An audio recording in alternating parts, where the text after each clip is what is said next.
Richard, in the video, you talk about the academic orientation toward theology and then the life orientation, one being more formal, that being the academic, and one being more practical, being the life orientation.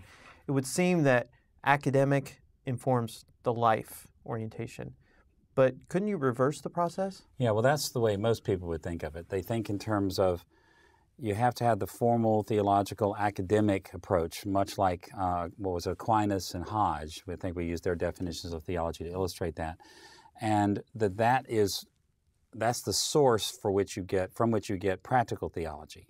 And then you would say that the more practical orientation or life orientation that we found in Ames and Frame's definition of theology is really derivative. It comes from the more academic.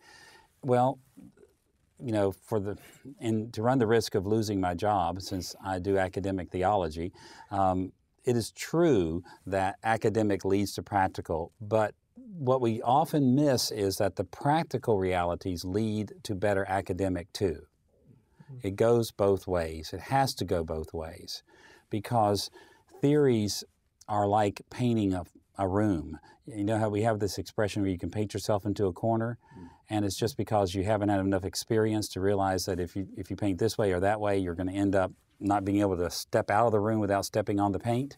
Well, that's sort of the way it is in theology. People can think themselves into all kinds of corners and move themselves sort of logically to different conclusions that when you deal with it in real life, you begin to realize, wait a minute, maybe that's not exactly the direction I should have gone.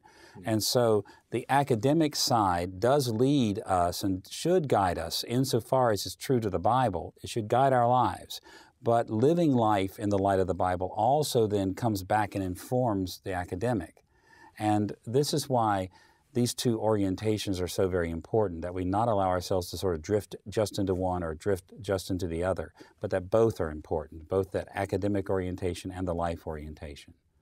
In some ways, I think more recent theologians have been more toward the life application or the life orientation, represented by Ames and John Frame.